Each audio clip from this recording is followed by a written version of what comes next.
저희 W 공동체 주일 예배는 오전 10시 1부와 그리고 2시 2부 예배 두 번의 예배가 있습니다. 그리고 카카오톡 채널과 인스타그램을 통해서 온누리교회 W 청년부를 검색하시면 공동체 주보와 그리고 공동체 소식 받아보실 수 있습니다. 이제 지난 주일 본문에 이어서 계속해서 이 곤경 가운데 있는 바울의 모습을 우리가 함께 살펴보고 있습니다. 사실은 죽음의 위기 앞에서 바울이 이토록 의연할 수 있는 이유가 무엇이고, 그리고 바울이 이렇게 물러서지 않을 수 있는 이유가 무엇일까? 분명히 하나님께서 그에게 주신 약속이 있다는 것은 우리가 아는데, 그 약속이 무엇인지를 오늘 함께 본문을 나누는 가운데 함께 발견하고, 또 그리고 저와 여러분 모두가 그 말씀의 약속 위에 서는 시간 될 수 있기를 주님의 이름으로 축복합니다. 먼저 1절과 2절 말씀을 다시 한번 읽어보도록 하겠습니다. 바울은 공회를 똑바로 쳐다보며 말했습니다. 내 형제들이여, 나는 오늘까지 선한 양심으로 하나님을 위해 살아왔습니다. 이 말에 대제사장 아나니아는 바울 곁에 있던 사람에게 그 입을 치라고 명령했습니다. 잠시 지난주일 본문을 좀 더듬어서 생각을 해보면, 바울이 체포를 당하고 난 뒤에 로마 군인들 앞에서 자신이 로마 시민권자라는 사실을 밝히게 되는 장면을 우리가 기억을 할 것입니다. 그 순간에 그를 결박하고 있었던 천부장이 두려움에 휩싸이게 되었죠. 왜냐하면 로마의 법에 따라 로마 시민은 죄가 아직 규명되지 않은 상황에서만큼은 신체적인 구속을 가할 수가 없는 로마 법이 있었고, 만약에 그것을 자행했다면 오히려 그 구속을 행하였던 사람이 처벌을 받게 될 수도 있는 그런 조항을 이 천부장이 잘 알고 있었기 때문에 두려울 수밖에 없었던 것이죠. 자, 그러면서도 천부장의 마음 한켠에 한편으로 어떤 생각이 또 있었는가? 지금 이 로마 제국이 관할하고 있는 유대 지역에 어떤 분란이나 소요 사태가 일어난다면 이 또한 자신에게 굉장히 불이익이 될 수도 있는 상황이었던 것이죠. 그러니까 이 지금 바울 때문에 일어난 이 논쟁, 이슈를 적절하게 제어하지 못한다면 굉장히 이 사태의 파장이 커질 수도 있다라는 그 우려 섞인 생각도 한편으로는 또한 있었던 거예요. 자, 그래서 이 천부장이 고민하면서 생각해낸 나름대로의 이 묘책이 무엇이었는가? 오늘 1절에 나오는 공회였습니다. 이 1절에 나와 있는 공회라고 하는 단어가 구체적으로는 사내들인 공회를 말하는 것이었는데, 이 사내들인 공회가 어떤 곳이었는가 하면 당시에 이 유대 지역의 유대인의 모든 최고 의사 결정 기구의 역할을 했던 것이 바로 이 사내들인 공회였습니다. 그러니까 의장은 대제사장으로 이 맡게 되어 있고, 특별히 이 사내들인 공회가 하는 역할이 무엇인가 하면 이 유대 지역의 어떤 유대인들끼리의 분쟁이나 갈등이나 법적 다툼이 일어났을 때 이 로마 제국이 이 유대 사내들인 공회에 이 분쟁을 조절할 수 있는 그 심의의 권한을 맡긴 거예요. 위임한 거예요. 그러니까 유대인들 일은 너희들이 알아서 해라. 다만 중요한 한 가지는 만약에 정말 시시비비가 가려져서 법적인 뭔가 조치가 필요하다면 그것은 로마 제국이 하는 거예요. 그 갈등의 조율을 이 사내들인 공의에게 권한을 위임을 해서 그 유대인들이 소송하는 사건을 심리할 수 있는 권한이 여기에 부여가 된 것이죠. 그래서 유대인들에게 이 사내들인 공회는 굉장히 법적인 효력만큼이나 권위가 있는 공회였던 거예요. 천부장이 어떤 생각을 했냐면 이 사내들인 공회를 적극 활용해야 되겠다. 분명히 바울이 뭔가가 이슈가 있는데, 바울 때문에 계속 뭔가 분란이 일어났는데 바울은 동시에 로마 시민권자이기 때문에 함부로 할 수가 없는 거예요. 그래서 이것을 적절하게 지키면서도 한편으로는 이 로마 제국이 관할하고 있는 유대 지역이 분쟁이 일어나지 않을 수 있도록 관리해야 되는 차원에서 이 공회를 이용한 것이죠. 그러니까 유대인들의 불만의 여론을 잠재우면서도 동시에 합법적인 테두리 안에서 이 바울이 무슨 죄로 이렇게 고소를 당하는지를 자연스럽게 신문할 수 있는 기회를 얻은 거예요. 그러니까 쉽게 말하면 자신들이 직접 신문하지 않고도 유대인들의 사내들인 공회를 통해서 바울이 도대체 뭐가 잘못되는지를 간접적으로 알 수 있는 그런 나름의 방법을 생각해내는 거예요. 천부장 입장에서는 쉽게 말하면 손 안 대고 코 풀 수 있는 기회를 얻은 거죠. 자, 그렇게 공회 앞에 서는 장면이 오늘 1절과 2절입니다. 자, 그런데 이 공회 앞에선 바울의 첫 마디가 무엇이었는가? 오늘 1절에 바울이 이렇게 이야기를 하죠. 나는 오늘까지 모든 선한 양심으로 하나님을 위해 살아왔습니다. 사실 이 자리는 바울이 자신이 받고 있는 의혹들을 적극적으로 해명할 수 있는 자리이고, 그리고 자신이 받고 있는 이 억울함을 호소할 수 있는 그러한 자리인데, 그가 가장 먼저 내뱉었던 첫 마디가 무엇인가 하면 나는 오늘까지 모든 선한 양심으로 하나님을 위해 살아왔다라는 거예요. 자신을 변호해도 지금 시간이 모자랄 판에 사실은 이 논쟁에 바울이 어떻게 보면 불을 붙이는 꼴이 된 것입니다. 저는 이 1절의 바울의 말을 곰곰이 묵상하면서 두 가지를 생각해 볼 필요가 있겠다라는 생각이 들게 되었습니다. 그 중에 하나는 무엇인가 하면 바울을 통해 우리는 하나님을 위한 삶이 무엇인지를 이미 알고 있다라는 거예요. 자, 1절에 바울이 뭐라고 이야기했냐면 자신이 하나님을 위해서 살아왔는데 그 하나님을 위해 살아왔던 방법이 뭐였는가? How to가 무엇이었는가 하면 1절에 뭐라고 되어 있어요? 모든 선한 양심으로 내가 그렇게 살아왔다라는 거예요. 자, 개역개정 성경에서는 범사에 내가 양심을 따라. 그러니까 자신이 가지고 있는 양심에 기준하여서 내가 하나님을 위하여서 지금까지 살아왔다라는 거예요.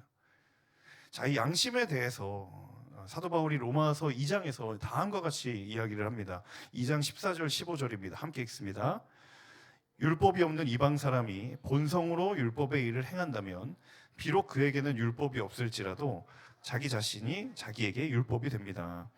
이런 사람은 율법의 요구가 자기 마음에 기록되어 있음을 보여줍니다. 그들의 양심도 이것을 증언합니다. 자, 2장의 이 구절은 어떤 의미냐면 사도 바울이 복음을 전함에 있어서 처음으로 하나님의 약속을 받은 언약을 받은 이스라엘이라고 하는 이 특정한 민족의 테두리 바깥에 있는 하나님을 모르는 이방인들은 과연 어떻게 구원받느냐, 하나님을 어떻게 알게 되느냐 라는 것을 논증을 해갈 때 바로 이 부분을 이야기를 하는 거예요. 자, 율법이 없는 이방인이라고 하는 것이 이 얘기거든요. 이스라엘이 아닌 사람들. 자, 그 사람들이 본성으로 율법의 일을 행한다고 돼 있어요.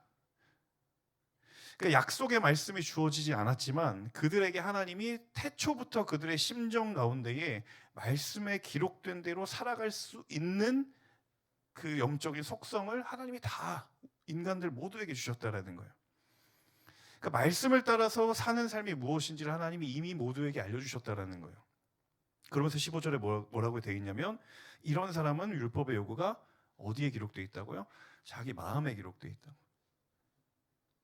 그들의 양심이 이걸 증언한다라고요. 그러니까 이 로마서 2장의 말씀과 방금 이 사도행전에서 바울이 고백한 이 양심의 키워드를 연결해서 생각해 보면 바울이 내가 지금까지 모든 선한 양심으로 하나님을 위해 살아왔다라는 말은 여러분 바울 자신이 어떤 특별한 노하우를 알고 있어서 하나님을 가까이 하고 하나님을 만나게 되는 어떤 특별한 지식을 그 사람만이 가지고 있기 때문에 지금 이런 고백을 했던 것은 아니라는 거예요. 이미 바울이 로마서에서 이야기했지만 그건 모든 사람에게, 심지어 이스라엘 백성이 아닌 사람에게도 하나님이 마음에 심겨 주셨고 그들의 양심이 그걸 증언하는 것처럼 하나님 누구에게나 하나님을 위한 삶이 무엇인지, 어떻게 살아가는 것이 하나님을 위한 삶인지를 이미 다 알려주셨다라는 거예요. 저는 이 말씀을 묵상하면서 제 스스로에게 그런 질문이 들었던 거예요. 어떤 것인가 하면 여러분, 우리가 하나님을 위한 삶이 무엇인지 몰라서 문제인가? 정말 모르기 때문에, 정말 몰라서 문제가 되고 위기가 되고 도전이 되는가? 아니면 대부분의 모든 이들은 어떻게 사는 것이 하나님을 위한 삶인지 다 알고 있지만 그렇게 살지 못하기 때문에 문제이고 위기이고 유혹인가? 라는 질문이 우리 가운데 있는 거예요. 답은 간단합니다. 정말 그 알미 없는 사람 물론 있을 수 있지만 대부분의 사람들은 무엇이 하나님을 위해 살아가는 삶인지를 알고 있어요. 적어도 여기에 예배 드리시는 저와 여러분을, 저를 포함한 모든 분들이 알고 있어요. 근데 문제는 뭐예요? 그렇게 살아내지 못하는 것, 때로는 그것을 알지만 지켜내지 못하는 그 삶의 도전들이 문제였던 거죠. 바울이 이야기한 게 무엇인가 하면 내가 특별한 걸 아는 게 아니라는 거예요. 지금 나를 공격하는 당신들도 이미 하나님이 당신들에게 알려주었다. 그런데 당신들이 거부하고 있는 것이다. 내가 어떤 특별한 뭔가를 알았기 때문이 아니라는 거예요.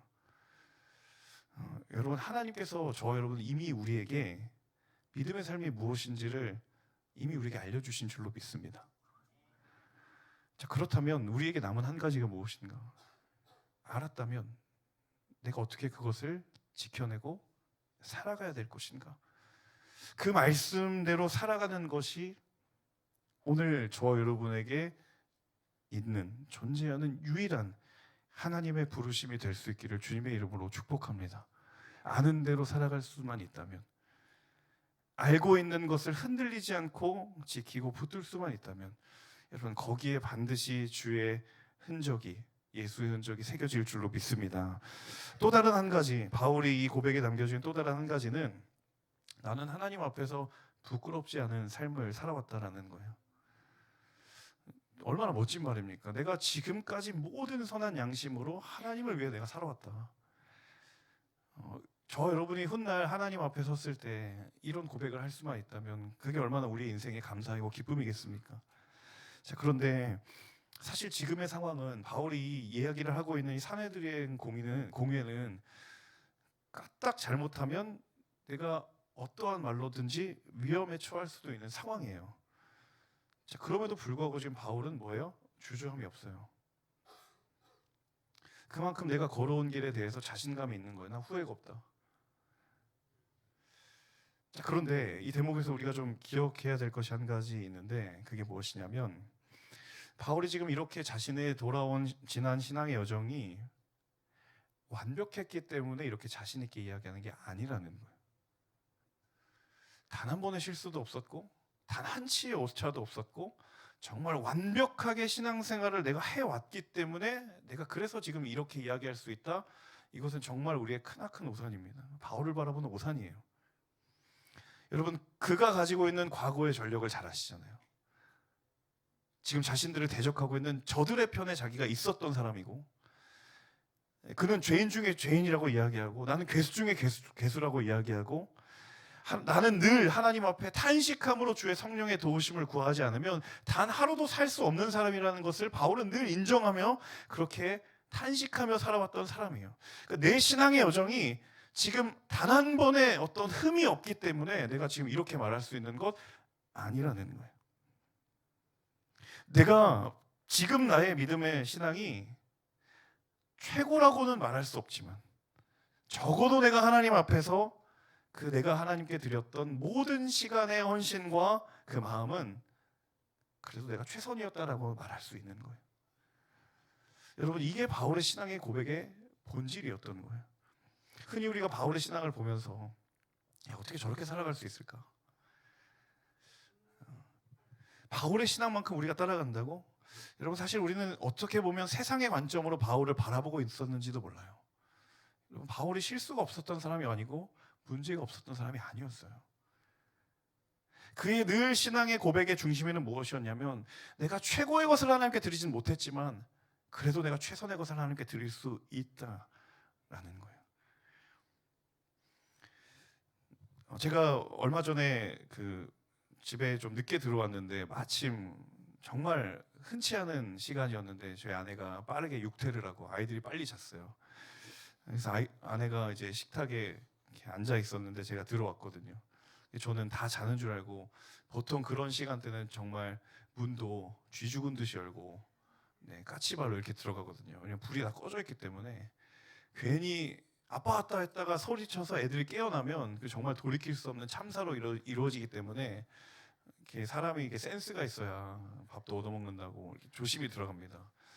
근데 저쪽에 불이 딱 켜져 있는 거여서 혹시 애들이 안 자고 있나 했는데 아내가 있는 거예요.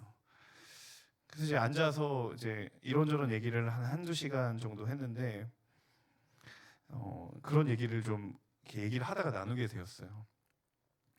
저도 2013년부터 온누리교회 와서 어느덧 이제 11년, 12년이 돼가고 있는데 아내가 저한테 이렇게 묻는 거예요. 진짜 시간 빠른 것 같다. 그래서 온누리교회 정말 쉽지 않고 힘들었지만 그래도 지금까지 이렇게 할 수 있는 게 얼마나 은혜인가라고 이야기하면서 자기는 뭘 여기 있으면서 배웠냐고 물어보는 거예요. 그 이제 이렇게 면접을 보는 건가? 순간적으로 그런 생각이 들면서 저도 이제 그 질문을 딱 들으면서 이제 지난 10여 년 전의 일들이 쭉 순간적으로 스쳐 지나가는데 사실은 부끄러운 고백이지만 제가 처음에 온누리교회 와서 정말 적응을 잘 못했거든요. 네. 되게 힘들었고 그리고 되게 많은 일들을 경험하면서 정말 하나님이 내게 주시는 훈련의 시간이라는 걸 알지만 여러분 그런 거 있잖아요. 알지만 힘들어. 이 회사가 나에게 훈련의 시간인 거 알지만 난 퇴사하고 싶어. 뭐 이런 느낌이 있잖아요. 저도 그런 느낌이 매년 있었어요. 제가 부끄러운 고백이지만 2013년 들어오자마자 매년 연말 요맘때쯤에 사표를 품에 안고 네 이렇게 다니면서 네, 난 언제 그만둬야 될까? 저는 이거를 항상 묵상하던 사람이었거든요. 결혼하고 나서 제가 이게 일 한참 지났으니까 이야기하는 건데 너무 힘들어가지고 제가 아내 몰래 다른 교회 이력서를 넣었었거든요. 저희 아내가 지금 이거 보고 있을 텐데. 근데 더 놀라운 건 그걸 저희 아내가 알게 된 거예요. 그 이력서를 넣었던 교회에 아는 분이 계셔가지고 너희 남편 아니야? 이렇게 된 거죠. 근데 저는 그것도 모르고 막 나름 이렇게 몰래 준비하고 있는데 어느 순간에 저를 바라보는 시선과 기류가 되게 시베리아 기단이 내려온 듯한 느낌을 들으면서 이제 그때 알게 됐죠. 정말 이 세상에 비밀은 없구나. 그러면서 이제 그런 시간들을 한 해 한 해 지나면서 여기까지 온 거예요. 그런 시간들이 막 지나면서 아내가 막 우스갯소리로 막 이렇게 잽을 날리는 거죠. 그때 그랬잖냐. 근데 잊어버리면 좋으실 텐데 아직도 기억해 주시고 막 얘기를 하시니까 민망하죠. 네, 중요한 사실은 무엇이었냐면 제가 온누리교회에서 뭘 배웠을까라는 걸 생각했는데 정말 많은 걸 배웠는데 가장 본질적인 경험, 배움, 훈련은 뭐였냐면 목회자로서 최선을 다하는 방법이 무엇일까에 대해서 저는 생각해보고 훈련받게 된 것 같습니다. 정말 훌륭한 지체들을 위해서 교역자가 할 수 있는 최선을 무엇을 드리느냐. 여러분도 잘 아시잖아요. 제가 여러분에게 최고의 것을 드리지 못한다는 것. 하지만 제가 최선의 것을 드릴 수는 있다라는 것에 대한 그 늘 깨어있음은 가지려고 하거든요. 저는 온누리교회가 너무 감사한 건 정말 온 힘을 다해 최선을 다하여 드리는 그곳에 하나님의 열매가 있다라는 걸 제가 늘 매 순간순간 사역의 자리마다 저에게 깨닫게 하셨다라는 거예요. 오늘 이 바울의 고백을 보면서 바울이 내가 지금껏 하나님 모든 양심으로 하나님을 위해 살아왔다라는 건 정말 순도 100%짜리 헌신이 있기 때문에 바울이 그 자랑에 섞인 이야기를 하는 게 아니라는 거예요. 저와 여러분의 때로 우리의 삶에 우리도 이런 고민이 있잖아요. 내가 지금의 이 상황에서 하나님께 뭘 드릴 수 있을까? 그래도 내가 형편이 낮고 상황이 좋고 혹은 신앙의 좀 상태가 조금 더 괜찮다면 그래도 하나님께 좀 더 좋은 거 드릴 수 있을지 않을까라는 이 도전 앞에 심지어 내가 내 스스로에게 그런 질문을 던지기도 하고 또 때로는 세상이 나를 향하여 그런 질문을 던지잖아요. 너 그거 가지고 어떻게 교회 생활하려고 그러냐? 그 믿음이 하나님께 무슨 유익이 있겠느냐? 너의 수고가 얼마나 가치가 있겠느냐? 그 세상의 목소리 앞에 여러분 오늘 이 바울의 고백을 기억하면서 하나님 내가 당신께 최고를 드릴 수는 없지만 최선을 드릴 수 있습니다. 전심의 고백을 드릴 수 있습니다. 제가 과부의 두렙돈을 드릴 수 있습니다. 오병이어의 소년이 가지고 있는 그 광주리만큼은 제게도 있습니다. 하지만 그것이 하나님께 값지다면 제가 기꺼이 주께 드릴 수 있습니다. 여러분 주 앞에 후회가 없는 나의 최선을 하나님께 드리는 저와 여러분 모두가 될 수 있기를 주님의 이름으로 축복합니다. 최고의 하나님께 나의 최선을 드리는 거예요. 저는 이것이 우리의 삶의 고백이 되고 우리의 평생의 흔적으로 새겨지기를 주님의 이름으로 축복합니다. 이어지는 6절과 7절의 말씀인데요. 같이 읽어보도록 하겠습니다. 그때 바울은 모인 사람들 가운데 일부가 사두개파이고 다른 일부는 바리새파임을 알고 공회에서 크게 외쳤습니다. 내 형제들이여, 나는 바리새파 사람이며 바리새파 사람의 아들입니다. 나는 지금 죽은 사람들이 부활할 것이라는 소망 때문에 재판을 받고 있습니다. 그가 이렇게 말하자 바리새파 사람들과 사두개파 사람들 사이에서 논쟁이 일어나 회중은 반으로 나뉘었습니다.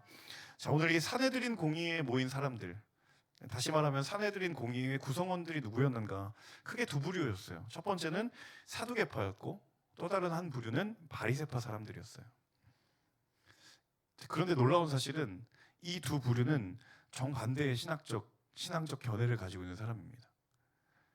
사두개파는 죽음 이후에 부활이나 영생을 믿지 않는 사람들이고 바리새파는 그걸 믿는 사람들이에요. 그러니까 지금 전혀 물과 기름처럼 섞일 수 없는 사람이 산헤드린 공의에 모여 있는 거예요. 이유가 뭐예요? 바울 잡아 죽이자고. 그러니까 엄밀히 말하면 사실 바리새파도 부활을 믿는다고는 여기 본문에 나오지만 이 부활이라는 것이 사도 바울이 전했던 그 복음이 가지고 있는 예수 그리스도의 부활이 아니었어요.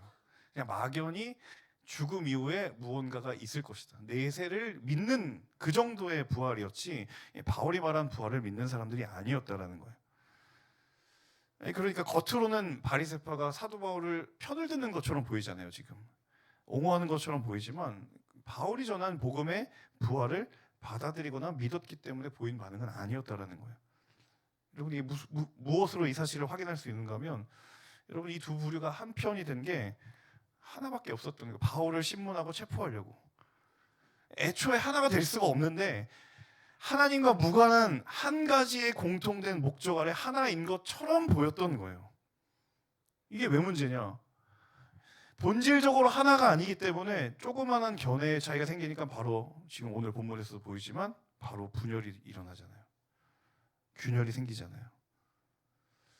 정말 바리새파 사람들이 바울이 전한 주님의 부활의 복음을 믿었다면 여러분 애초에 이 불순한 목적으로 하나인 척하려고 하는 모임에 한 배를 탈 수 있지 않았을 거예요. 여러분 공동체든 어떤 커뮤니티든 우리가 소속되어 있는 곳에 관계적인 크고 작은 갈등들을 마주할 때가 있어요. 특히 교회 공동체는 다 뭐라고 이야기합니까? 나 주님 위한 거다. 얘도 주님 위한 거고 쟤도 주님 위한 건데 그 주님이 다른 듯한 그 느낌 있잖아요. 내가 주님을 위해서 하는 말, 저 사람이 주님을 위한다고 하는 말, 그 행동이 달라도 너무 다른 거예요. 그런데 여러분 놀라운 사실은 그 갈등과 차이가 언제 극복되고 봉합되고 싸매어지는가? 그들이 가지고 있는 영적인 구심점을 하나님께 둘 때, 그때 봉합과 치유와 회복이 일어난다는 거예요. 쉽게 말하면 그 공동체가 본질로 돌아갈 때, 저마다의 생각을 다 내려놓고 이 공동체가 과연 무엇으로 하나가 되어야 하는가, 이 공동체가 무엇으로 모여 있는가라는 그 영적인 구심점을 잊게 하신 주님의 그 자리로 돌아갈 때 그곳에 진정한 하나됨이 일어난다라는 거예요. 자, 겉으로 보기에는 모두가 다 주님의 이름으로라고 이야기를 해요. 그런데 여러분 결정적인 순간에 다 드러나게 돼 있어요. 그들이 원래 가지고 있었던 그 영적인 구심점이 정말 어디에 있는지 명확하게 드러나게 되어 있다라는 거예요. 여러분 하나님을 영적으로 구심점 삼는 저와 여러분 될 수 있기를 주님의 이름으로 축복합니다. 여러분이 속한 가정이 하나님을 중심으로 세워지기를 주님의 이름으로 축복합니다. 저와 여러분의 삶의 일터와 사업의 터전과 우리의 모든 관계가 정말 주님의 복음을 중심으로 지어져 가고 세워져 가기를 주님의 이름으로 축복합니다. 마지막 10절 11절의 말씀 같이 읽겠습니다. 시작. 논쟁이 점점 커지자 천부장은 바울이 그들에게 찢겨 죽지 않을까 염려해 군인도로 내려가 바울을 그들 가운데서 빼내 병영 안으로 데려가라고 명령했습니다. 그날 밤 주께서 나에 대해 증언한 것 같이 로마에서도 나에 대해 증언해야 할 것이다. 자, 부활이라는 논쟁으로 바울을 사이에 두고 전혀 불똥이 다른 곳에 튄 거예요. 사두개파와 바리새파가 논쟁이 벌어지는 거예요. 천부장이 그 상황을 보면서 이제 판단을 한 거죠. 아, 이게 바울의 어떤 법적인 죄로 인한 이 소요 사태가 아니라 이 유대 사회 내부의 율법의 문제는구나라는 걸 알게 된 거죠. 자, 그렇게 판단을 하고 이제 바울은 로마 시민권자이기 때문에 로마의 군대의 진영으로 옮기는 결정을 하게 된 거예요. 자, 그리고 이제 11절에 그렇게 바울이 로마의 진영의 군대로 옮겨간 뒤에 그날 밤이 된 거죠. 인간의 영혼이 가장 연약하게 씌워지는 때, 인간의 생각이 가장 많은 상황에 휩싸이기 쉬운 때, 우리의 영혼이 노출되기 가장 쉬운 때, 그날 밤.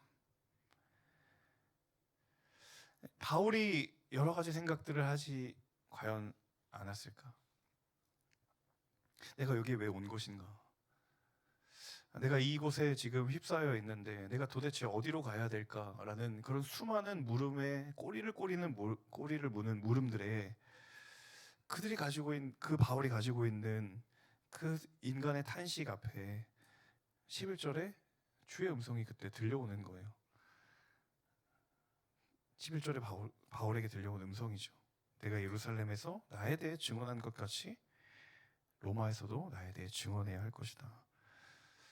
제가 이 구절을 딱 묵상하는 순간 어떤 생각이 들었냐면 여러분, 바울이 지금 들은 이 주님의 음성과 말씀이 처음이 아니었어요. 지금 처음 들은 얘기가 아니라는 거예요. 자, 최근에 읽은 본문일 텐데 우리 사도행전 19장 21절에 이런 말씀이 있습니다. 19장 21절 같이 읽어볼까요? 시작. 이런 모든 일이 일어난 뒤 바울은 마케도니아와 아가야 지방을 거쳐 예루살렘으로 가기로 결심하고 내가 예루살렘을 방문한 후에 반드시 로마도 꼭 볼 것이다 라고 말했습니다. 자, 그날 밤 바울이 로마의 군대의 진영에서 들었던 네가 예루살렘에서 나에 대해 증언한 것 같이 로마에 대해서 가서 나에 대해 증언할 것이다 라는 말이 사실은 그날 처음 들은 얘기가 아니었던 거죠. 이미 바울은 그 이야기를 듣고 그 말씀의 약속을 알고 있었던 거예요. 왜 이 사실이 중요한가? 바울도 말씀을 잊을 때가 있고 상황에 휩싸여서 바울도 자신이 들었던 말씀이 희미해질 때가 있다더라.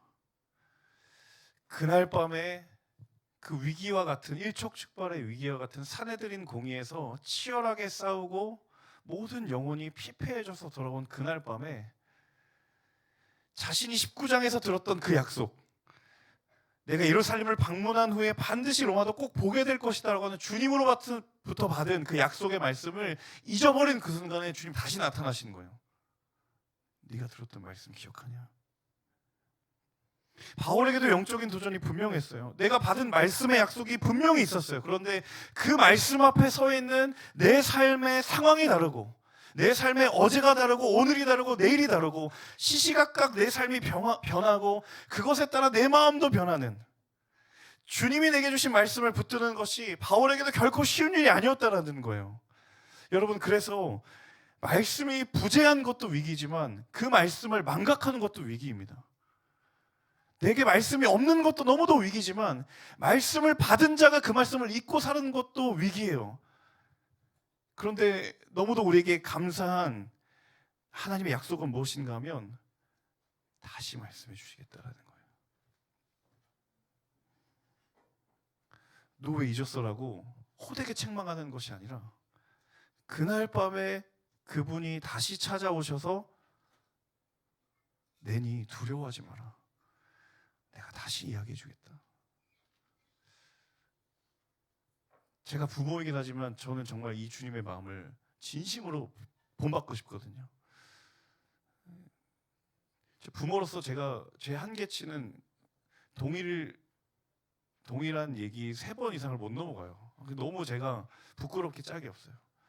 그만해. 그 다음은 제가 행동으로 나가니까 제가 이걸 주님의 마음을 배워야 되는데 만약에 주님이 내가 우리 아이들 대했듯이 나를 대했으면 어땠을까? 저 아득하거든요, 진짜. 내가 주님의 말씀을 잊었는데 하나님 앞에서 그 말씀을 잊고 내 마음대로 살아가지만 하나님 다시 부르시는 거예요. 우리의 영혼의 그날 밤과 같은 자리에 오셔서 다시 와봐. 다시 얘기해 줄게. 그 인간의 망각의 유혹과 위기 속에서 하나님께서 친절하게 우리를 다 부르셔서 각자의 삶에 각자에게 주셨던 약속의 말씀을 다시 꺼내어 주시는 거예요. 자, 들어봐봐. 내가 그때 그 얘기했지. 너 기억나니? 하나님, 우리가 말씀을 잊었을지라도 하나님이 그 말씀을 잊지 않으셨기 때문에 여러분 거기에 소망이 있는 줄로 믿습니다. 여러분, 때로는 상황에 휩싸여서 하나님의 약속을 잊어버릴 때가 있어요. 벌써 어느덧 11월의 초입이잖아요. 여러분, 올 한 해 시작할 때 주신 말씀 기억나세요? 하나님, 기도하며 내게 주셨던 하나님의 말씀의 확신과 약속이 있지 않느냐고요. 근데 여러분, 그거 기억하고 계세요?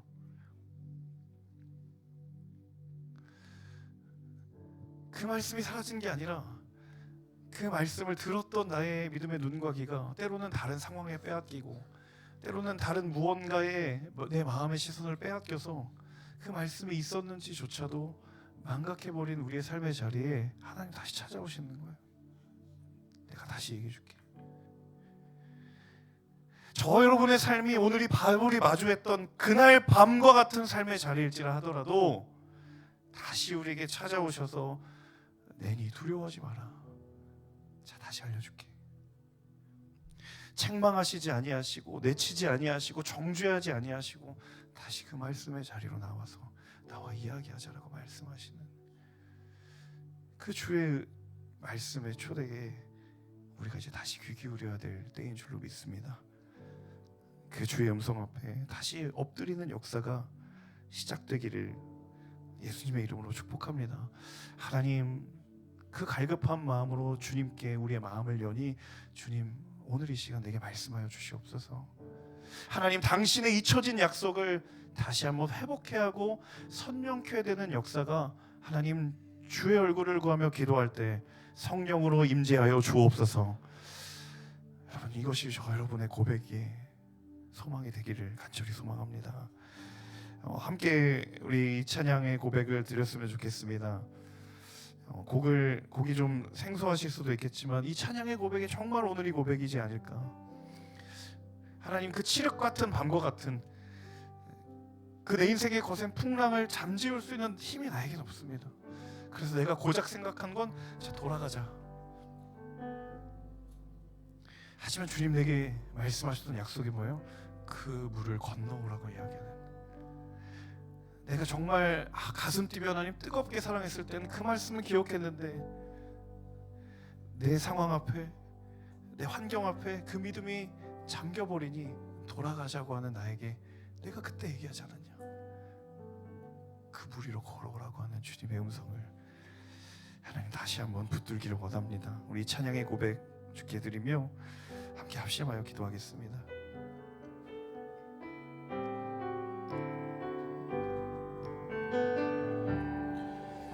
거친 풍랑을 잠재울 힘이 내게는 없어.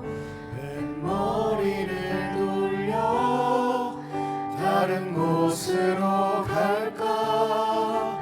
나의 능력을 의지해 마음이 고단해질 때 내게 다가오는 주의 음성 들리네.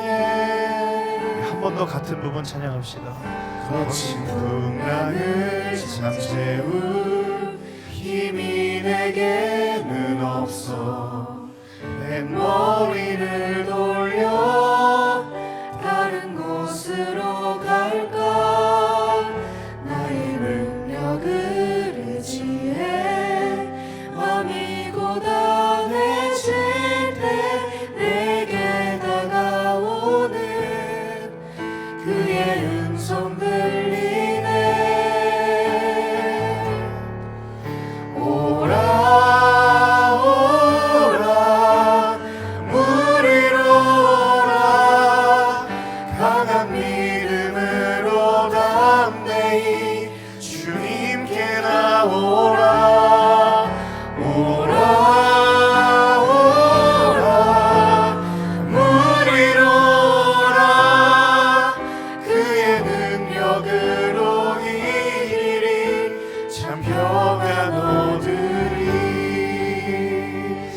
다시 한번 이 고백을 드릴 때 우리 가능하신 분들은 자리 일어나서 함께 찬양하겠습니다.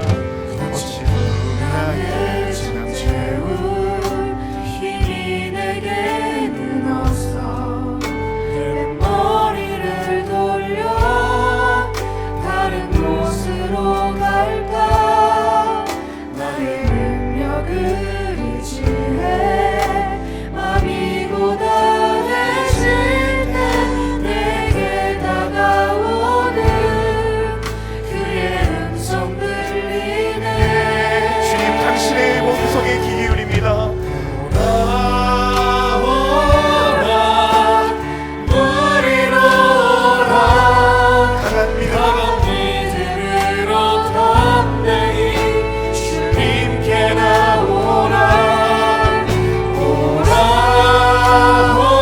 오라 우리로 오라. 그의 능력으로 이기리 참 평안 얻으리. 오라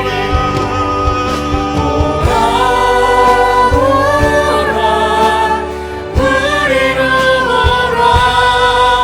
강한 믿음으로 담대히 주님께 나오라.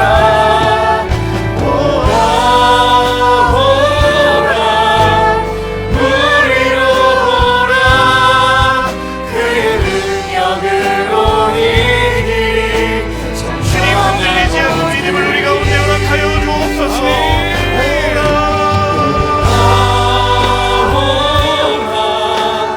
우리로 오라. 강한 믿음으로 담대히 주님께 나오라. 오라 우리로 오라.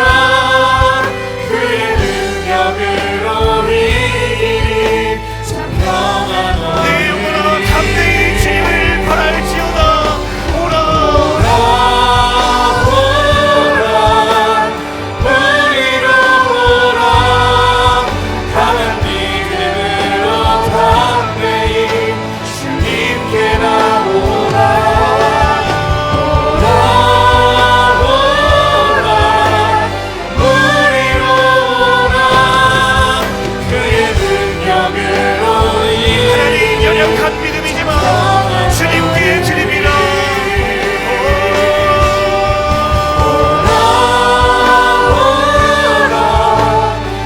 우리로 오라.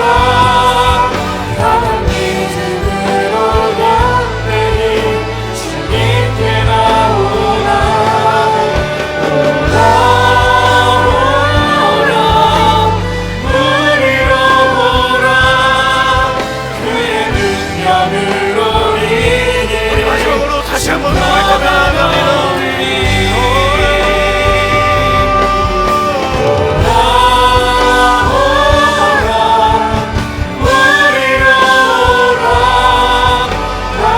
믿음으로 담대히 주님께 나오라. 오라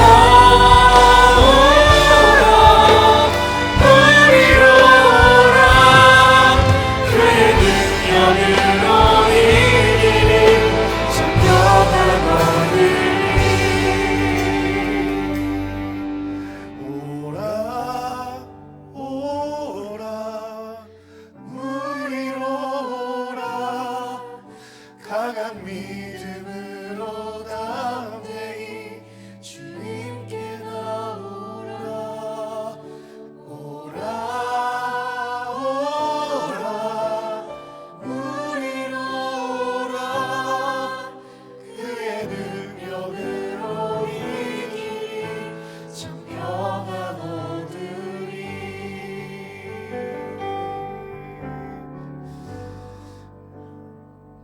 시간 함께 꼭 기도하며 나아갈 때 때로는 내게 주어진 평탄한 길을 걷다가 예기치 못한 위기의 물과 같은 그 물이 내 발목을 잠기고 내 무릎을 잠기고 더는 걸어갈 수 없는 상황으로 느낄 때 하나님 당신의 약속이 어디 있냐며 울부짖는 우리에게 하나님 하나님 오늘 이 말씀의 약속을 통하여 다시 우리에게 말씀하십니다. 그 물 위를 걸으라고 말씀하시는 아버지 하나님, 나의 생각은 너희의 생각과 다르며 너는 내게 부르짖으라 내가 알지 못하는 크고 비밀하고 놀라운 일을 너에게 알리라고 말씀하셨던 그 약속의 말씀이 변치 않음에도 불구하고 하나님, 우리가 그 약속을 때로는 잊고 때로는 그 약속의 말씀의 자리를 떠나 다른 것을 의지하며 다른 곳에 우리의 마음의 시선을 빼앗겼던 것들을 되돌아보며 주님, 다시 한번 희미해진 말씀의 자리로 나아가기로 결단합니다. 잊혀진 주의 말씀의 약속의 자리로 나아가기로 결정합니다. 주님, 우리의 눈과 귀를 다시 한번 주를 향하여 거두기를 원합니다. 하나님, 약속의 말씀의 자리에 우리가 거한다면 세상의 어떠한 풍랑과 세상의 어떠한 파도가 결코 우리를 상하고 결코 우리를 넘지 못할 줄로 믿사오니 내 영혼아 주의 말씀의 자리를 바라볼지어다. 내 영혼아 주의 말씀의 약속을 다시 붙들지어다. 주님, 우리에게 그 믿음의 고백을 넣어달라고 시간 간절한 마음으로 주여 부르치며 기도하며 나아가겠습니다. 주여,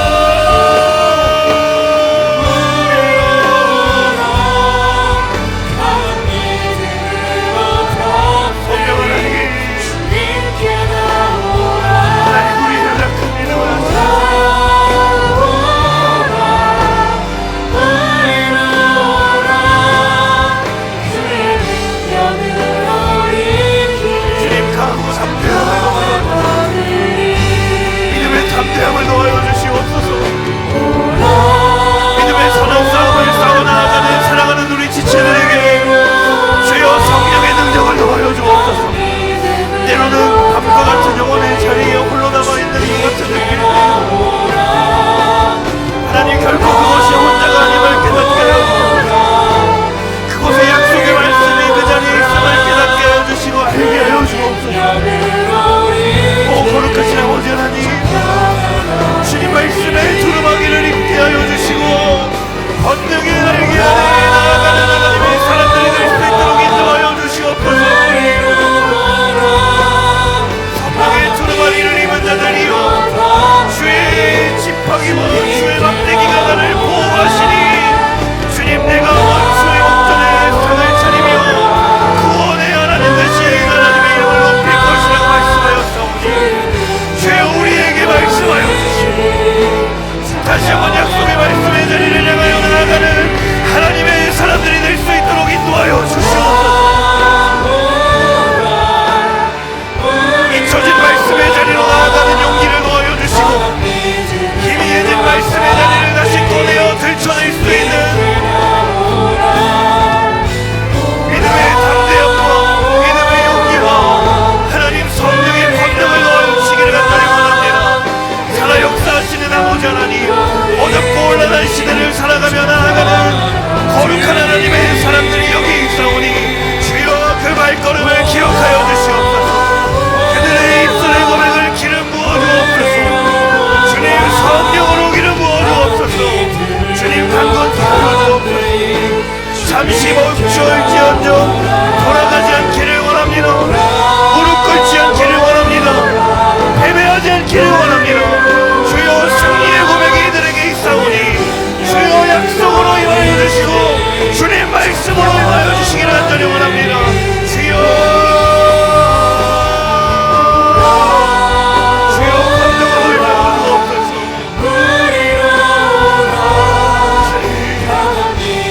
주님 우리에게 그 믿음을 주시기 원합니다.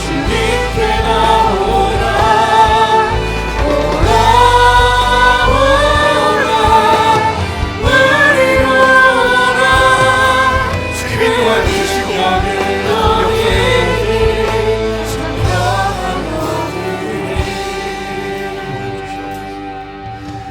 사랑하는 여러분, 바울의 고백은 넘어설 수 없는 벽과 같은 고백이 아닙니다. 그에게도 흠이 있었고 그에게도 아픈 과거가 있었고 그에게도 지우고 싶은 시간의 흔적들이 있습니다. 하지만 하나님, 그것을 두고 바울을 평가했던 것이 아니라 뜨겁게 하나님을 만나고 사랑하는 그 감격으로 드렸던 그 전심의 고백과 그 최선의 고백이 그것만이 하나님 앞에 남았습니다. 하나님, 지금 내 삶에 하나님께 드릴 수 있는 것이 너무도 부족해 보이고 인간의 눈에 보이기에는 내가 하나님께 드릴 것이 없는 것처럼 보이지만, 하나님, 내게 있는 그 과부의 두랩돈을 마음을 담아 주께 드리는 인생이 되게 하여 주시옵소서. 하나님, 내게 있는 것이 수많은 것들이 아니지만 그래도 내게 있는 그 소년이 가졌던 오병이어의 고백만큼은 내게도 있사오니 주여, 주께 드릴 수 있는 믿음의 고백을 드리는 하나님의 사람 되게 하여 주시옵소서. 최고의 하나님께 나의 최선을 드리는 믿음의 걸음 걸어가게 하여 주시옵소서. 우리 함께 결단을 기도할 때에 두 손을 주님을 향하여 들고 주여 한번 외치며 기도하겠습니다. 주여, 살아계신 아버지 하나님, 아버지 하나님, 우리가 주님께 드릴 것이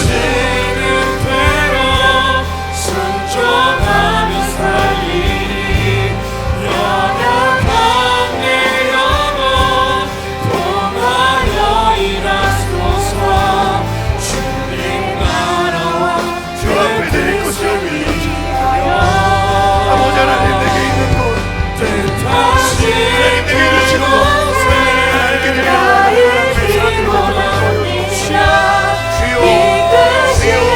주의 성령을 말미암아 아버지 하나님, 우리의 아버지 하나님, 주의 거치는 아버지 하나님, 주님께 드릴 것이 있음을 고백합니다. 주님, 아버지 하나님, 주님의 당신의 영혼들, 아버지 하나님, 뜻하신 자는 주님의 자를 사용하여 주시기를 드리거나 주님의 교회 것으로 사용하여 주옵소서.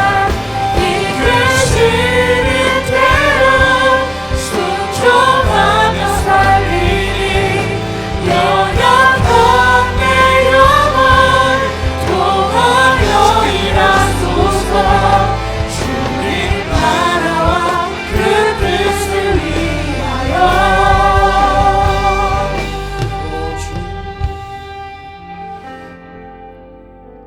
살아계신 하나님, 오늘 이 바울의 인생의 후반전에 남겨져 있는 고백들을 바라보며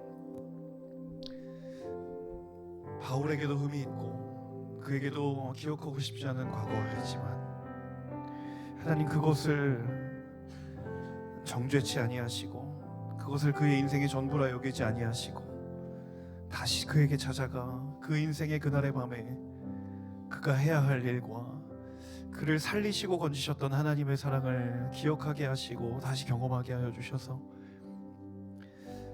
나의 나된 곳은 오직 하나님의 은혜라고 고백할 수밖에 없도록 만드시는 그 주님의 신실함이 오늘 우리의 각자의 삶의 순간순간마다 임하기를 간절히 구합니다. 주여, 우리가 말씀을 잊었을지라도 하나님 내게 주신 그 말씀을 하나님께서 잊지 않으셨기에 여전히 그곳에 소망이 있고, 또한 그 소망을 따라 우리가 돌아가야 하는 하나님의 부르심이 우리에게 있는 줄로 믿습니다. 사랑하는 주님, 그 말씀에 깊이 잠겨 살아가는 인생이 되게 하여 주옵소서. 내게 주셨던 그 약속의 말씀의 자리로 다시 나아가 세상에 치이고 세상의 기준과 상황과 환경에 눈이 감겨져 있던 우리의 영혼의 눈을 다시 한번 열어 주의 약속의 말씀을 바라보는 하나님의 사람들 되게 하여 주옵소서.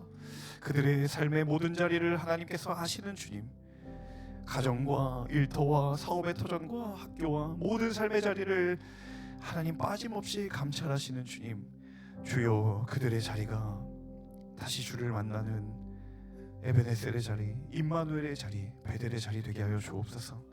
그렇게 행하실 주님의 이름을 찬양하고 감사드리며 이 모든 말씀 살아계신 주 예수님의 이름으로 기도드립니다. 아멘. 그 일을 이루실 하나님께 우리 감사와 영광의 박수 올려드리겠습니다. 네, 이 시간 우리 준비된 영상 보신 이후에 교회 소식과 광고 전해드리겠습니다.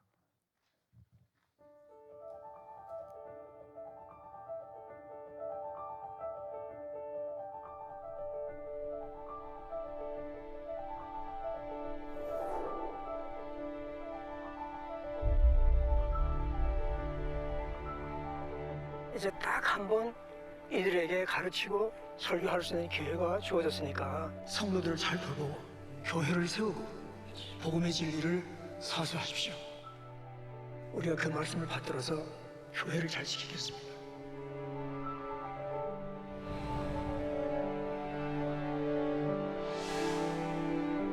실제 영상을 보면서 글에 있던 내용들이 퍼즐이 이렇게 딱 맞는 것처럼 전도여행 여정이 더 확실히 와닿았던 것 같고 더 감동이 있었던 것 같습니다. 하나님의 은혜의 복음을 증언하는 일을 마치려 하면은 나의 생명조차 조금도 귀한 것으로 여기지 아니하노라.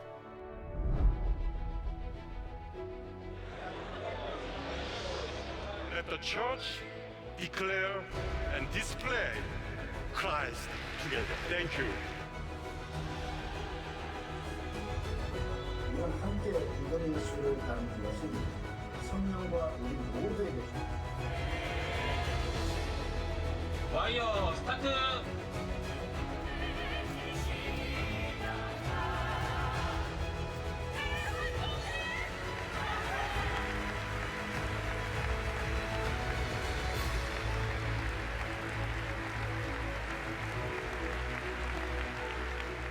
Oh, I was so touched when you went through the oppression, the gospel, how you received it. In the face of huge opposition, intimidation, and harassment.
우리 교회 소식 먼저 전해드리도록 하겠습니다. 지난 로잔 대회 때 저희 목요일 행사가 이 CGN에서 주관했던 한국교회 12돌이라는 사역했던 그 강사 중에 한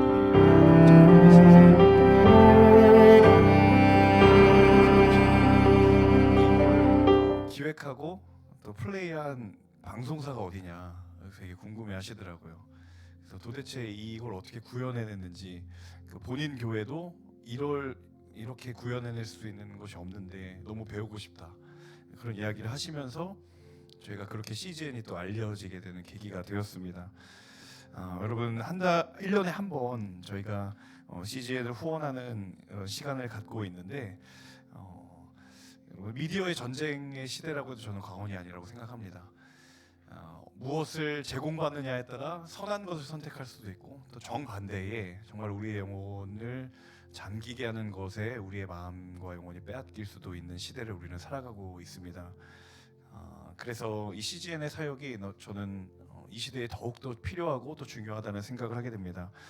오늘 여러분 들어오실 때 자리에 이 약정서가 놓여 있을 텐데요. 약정서를 펼쳐보시면 이미 후원하고 계신 분이 있을 줄로 압니다. 후원하고 계신 분들이 계시다면 또 그 중에 마음에 감동이 있어 추가를 원하시는 분이 계시다면 여러분 그 절취선 하단부 보라색 영역에 증액 후원을 기재해 주시면 되겠고요. 이런 또 CGN에 대해서 처음 들으시고 또 소액이라도 아주 적은 금액이라도 하나님께 CGN을 위해 후원하기를 원하시는 분들은 윗부분에 신규 후원을 적어주시면 되겠습니다. 여러분 이 후원은 사실 금액의 문제가 아니라 오늘의 교회가 함께 CGN을 돕고 섬긴다라는 거예요. 여러분 그 케이블 TV나 IPTV 보시면 기독교 방송사가 많지만 유일하게 CGN은 광고로 운영되지 않습니다. 전혀 광고가 없는 채널이거든요. 그 말은 순수하게 한국 교회의 그리고 오늘의 교회 성도님들의 후원과 교회의 후원으로 방송이 진행되어 가고 있다라는 이야기입니다. 그래서 더더욱 의미가 있고 또 우리의 헌신과 또 우리의 후원이 또 순전하게 드려지게 될 줄로 믿습니다. 여러분 오늘 받으신 약정서를 꼭 기억하셔서 광고 드린 이후에 특순 영상을 보시면서 작성하는 시간을 잠시 갖도록 하겠습니다. 그래서 작성하시고 나가실 때 제출해 주시길 바랍니다. 이어서 광고 전해드리겠습니다. W 공동체가 한 달간 함께 공동체를 위해서 기도하는 오늘 기도 계속되고 있습니다. 월요일부터 금요일까지 밤 10시에 1시간 동안 줌에서 자유롭게 기도하실 수 있습니다. 주보에 게시되어 있는 링크를 통해 들어오시면 되겠고요. 또 이번 주 금요일에 여의도 이름에서 10월 올레드 기도회가 있는데 여러분 10월 25일에 오늘 기도는 이 올레드 기도회로 대신하도록 하겠습니다. 저녁 8시에 함께 이 자리에서 또 10월을 마무리하며 함께 기도하기를 원합니다. 인천 동산교회 가을의 블레싱이 돌아오는 토요일에 파주에 소풍을 갑니다. 우리 아이들을 인솔하고 또 안전하게 아이들에게 즐거운 시간을 선사해 주실 우리 선생님들, 일일 선생님들 찾고 있습니다. 우리 팀장님께 문의 주시면 되겠습니다. 오늘의 교회에서 주최하는 오늘의 미래 가족 축제가 있습니다. 돌아오는 토요일 오전 10시에 양지 오늘의 교회에서 있는데요. 이제 세대 간의 그 차이들을 어떻게 연결하고 또 함께 교회가 다음의 세대들을 꿈꾸고 성장할 수 있을까를 함께 나누고 고민하는 시간입니다. 굉장히 의미 있고 또 중요한 시간이 아닐까 생각이 드는데요. 토요일 오전 10시 양지 오늘의 교회에서 있고 여러분 주보를 오늘 보시면 그 가족 축제 또 공모전 발표하는 시간이 있습니다. 청년들의 공모전을 지금 계속해서 받고 있는데 여러분 교회에 제안해 주실 좋은 아이디어가 있으시다면 어떠한 내용이라도 좋습니다. 제출해 주셔서 참여해 주시면 오늘 이 행사가 더욱 풍성하게 되리라고 생각됩니다. 주보를 참고해 주시기를 부탁드립니다. 다음 주일 오후 2시는 우리 한국교회가 함께 연합하여서 우리 광화문부터 서울역 광장에 이르기까지 함께 연합하는 예배를 드립니다.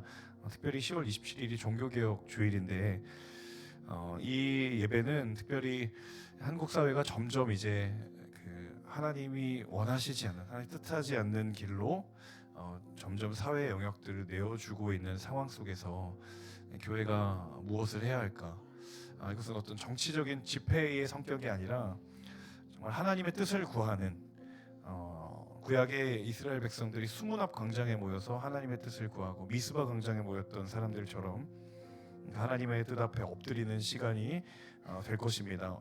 오늘의 교회뿐만 아니라 한국교회 많은 교회들이 지금 계속해서 신청하고 연합을 하고 있는데요. 참여를 원하시는 분들은 오늘 주보에 게시되어 있는 신청 링크에 신청해 주시면 되겠고요. 특별히 오늘의 교회가 이날 모이는 곳은 서울역 광장입니다. 아마 서울역에서 나오자마자 바로 찾으실 수 있도록 저희가 공간을 준비하고 있겠습니다. 10월 27일 오후 2시에 기억해 주시기를 바랍니다.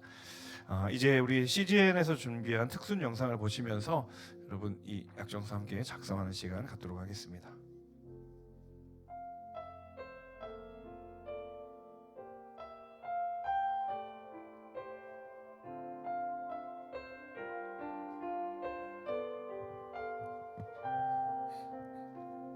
아무도 모르는 삶이라 하여도 스치듯 지나는 삶이라 하여도 후회하지 않고 오늘을 사는 것은 가장 귀한 삶을 알미라.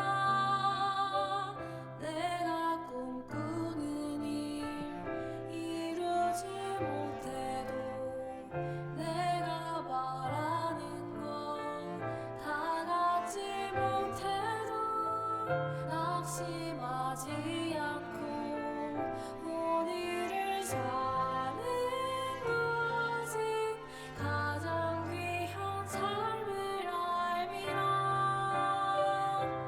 내가 복음을 알고 내가 복음을 믿고 내가 복음을 전하며 살아간다면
작성해 주신 약정서는 나가시면서 제출해 주시기를 부탁드립니다. 이 시간 다 함께 일어나셔서 봉헌 찬양 드리겠습니다.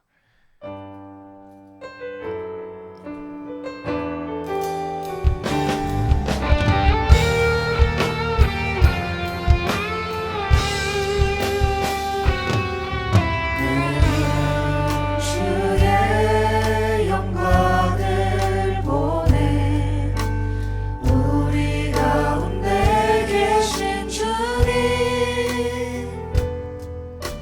그 빛난 영광 온 하늘 덮고 그 찬송 온 땅 가득해 내일은 주의 영광을 보내 찬송 가운데 서신 주님 주님의 얼굴을 온 세상 향하네 온 등에 밝으시셨네 주의 영광 이곳에 가득해 우리 섬에 주님과 함께 찬양하며 우리는 전진하리 모든 열방 주볼 때까지 주의 영광 이곳에 주의 영광 이곳에 가득해 우리 섬에 주님과 함께 찬양하며 우리는 전진하리 모든 열방 주올 때까지 살아계신 하나님, 우리를 예배의 자리 가운데에 불러주시고 우리의 미처 놓고 있었던 말씀의 자리, 그 희미해진 약속의 자리들을 다시 한번 말씀하시고 우리로 하여금 다시 한번 주의 음성 가운데로 나아올 수 있는 그 부르심의 은혜를 허락하여 주심에 감사합니다. 이제 여기 하나님의 사람들 주님의 약속에 말씀 붙들고 삶의 자리로 나아갑니다. 그 발걸음에 복이 있게 하시고 그들의 삶을 통하여 예수 그리스도가 선포되게 부족함이 없는 믿음의 걸음 걸어가게 하여 주시옵소서. 주 앞에 나올 때에 귀한 예물을 구별하며 주님께 드립니다. 이 예물을 통해 주님 홀로 영광 받으시고 드린 손길 위에 복의 복을 더하사 하나님께 더 큰 감사의 고백으로 돌려드릴 수 있는 믿음의 풍성함과 부요함을 허락하여 주시옵소서. 그렇게 하실 주님의 이름을 찬양하고 감사드리고 그리고 우리의 모든 기도의 제목 가운데 하나님 함께 하시고 응답하여 주실 것을 믿고 간구합니다. 우리 공동체 지체들의 기도의 제목들 하나님께서 들으시고 응답하여 주실 때 그들의 삶의 모든 문제를 들으시고 선한 길로 인도하여 주옵소서. 이제는 우리 구주 예수 그리스도의 은혜와 하나님 아버지의 크고 놀라우신 사랑과 성령의 교통하심과 충만케 하시는 교통하심이 주의 말씀을 듣고 하나님 내게 주신 말씀의 약속의 자리를 다시 한번 붙들며 우리에게 새겨주신 그 하나님의 말씀을 따라 살아나가기로 결단하는 나의 최고의 하나님께 최선을 드리기로 결단하는 귀한 W 공동체의 예배자들 머리머리 위에 이들이 속한 가정과 일터와 사업의 터전과 학교와 모든 삶의 자리 위에 그리고 이 나라 이 민족 흩어져 복음을 전하시는 선교사님들의 사명의 자리와 귀한 사명 감당하는 우리 CGN 위에 이제부터 영원토록 함께하여 주시옵기를 간절히 축원하옵나이다. 아멘.